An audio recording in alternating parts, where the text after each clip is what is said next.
When dealing with heavily soiled floors, they will first be cleaned using a high-pressure cleaner. Don't be scared. That is nasty. Subsequently, anything loose will be removed with special diamond cup wheels.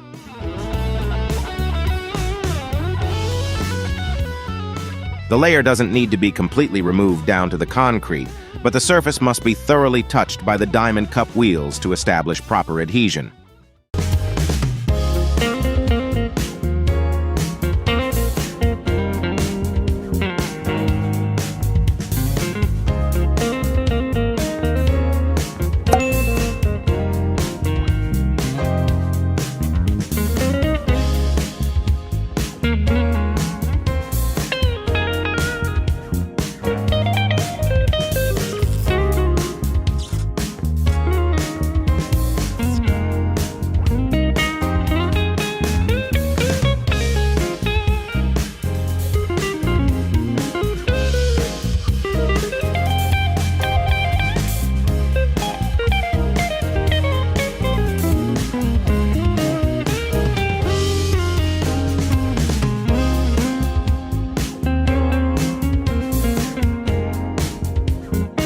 Once all loose parts have been removed, you can proceed to dust off the floor.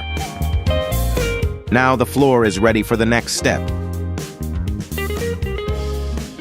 It will receive a primer, which is a clear two-component epoxy layer. For this, Sikafloor 150 has been used. You greatly assist me by giving a thumbs up. You can apply this layer using various rollers designed for epoxy and two-component paints. Once the epoxy layer is applied, heat-dried quartz sand is manually broadcast onto it. This is done to create an anti-slip surface. Sikadur 506 quartz sand is used for this purpose. The quartz sand is not pre-mixed with the paint, but is scattered onto the wet paint layer afterwards.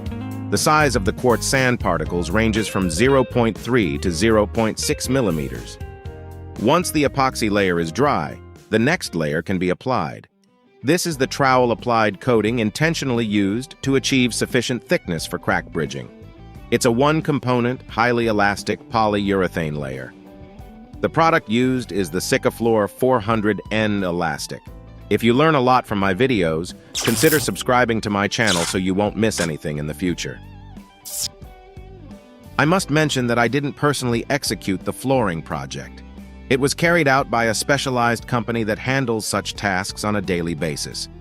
My role was to document the project, outlining the required tasks and specifying the products and layer thicknesses to be used on behalf of the Owners Association. After the trowel-applied coating, the entire surface is finished with a clear layer. This too is a one-component, highly elastic polyurethane layer that can be applied using a roller and brush. In this process, Sikafloor 410 has been used. Once you have applied the clear layer, you can sprinkle the decorative flakes into the wet layer.